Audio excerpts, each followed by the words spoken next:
నిన్న జగన్మోహన్ రెడ్డి చేసిన వ్యాఖ్యలు కావచ్చు, ఈరోజు షర్మిల చేసిన కొన్ని ఆర్గ్యుమెంట్స్ కావచ్చు, వీటన్నిటిని బట్టి చూస్తే మీరు అంటున్నట్లుగా కాంగ్రెస్ పార్టీకి జగన్మోహన్ రెడ్డికి ఉన్న ఇద్దరి మధ్య ఉన్న క్లాష్ ఏంటి?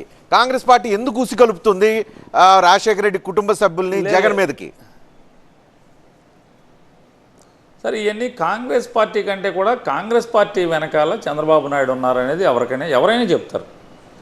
రేవంత్ రెడ్డిని తెలంగాణలో కాంగ్రెస్ పార్టీలో చేర్చుకోవటంలో కానీ, రేవంత్ రెడ్డికి అక్కడ పార్టీ బాధ్యతలు పాత కాంగ్రెస్ వాళ్ళందరినీ పక్కన పడేసి తెలంగాణలో రేవంత్ రెడ్డికి పార్టీ బాధ్యతలు అప్పచెప్పడం కానీ, లేదా ముఖ్యమంత్రి బాధ్యతలు అప్పచెప్పడంలో కానీ, వీటన్నిటిలో చంద్రబాబు నాయుడు గారు వెనకాల ఉన్నారనేది ఎవరైనా మీలాంటి విఘ్నులే కాదు, సామాన్యుడిగా ఎవరైనా చెప్తారు.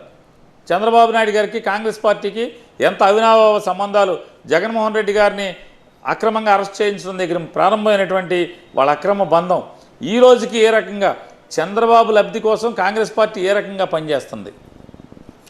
గడిచిన 2014 నుంచి కాంగ్రెస్ పార్టీ బీఫారాలు ఎవరిస్తున్నారు?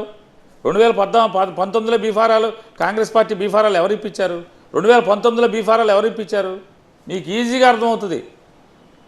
కాంగ్రెస్ పార్టీ కానీ, కేఏ పాలి కానీ, పవన్ కళ్యాణ్ కానీ ప్రతి బీఫారం, ఆఖరికి బీఎస్పీ, సిపిఐ, సిపిఎం పార్టీ బీఫారాలు కూడా చంద్రబాబు నాయుడే ఇప్పించే పరిస్థితి ఉంటే, ఇవాళ కాంగ్రెస్ పార్టీని సౌత్లో అంటే ఎస్పెషల్లీ ఆంధ్ర, తెలంగాణ ప్రాంతాల్లో చంద్రబాబు నాయుడు యొక్క డైరెక్షన్ మేరకే కాంగ్రెస్ పార్టీ పూర్తిగా నడుస్తుందనేది మీరు ఎవరిని అడిగినా, రాజకీయాలతో ఇంత పరిచయం ఉన్న ఎవరిని అడిగినా కూడా ఎవరైనా చెప్తారు మీకు.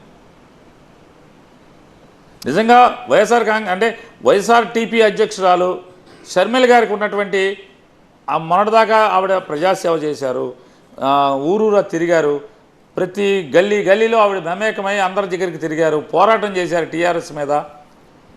మరి ఆవిడ పరపతి అక్కడే ఉంది కదా, మరి అక్కడ ఎందుకు వాడట్లేదు? అసలు తెలంగాణ నుంచి పూర్తిగా తొలగించి ఆంధ్రాకి ఎందుకు పంపించారు? చంద్రబాబు నాయుడు లబ్ధి కోసమే, ఇంకా వేరే ఏముంటుంది?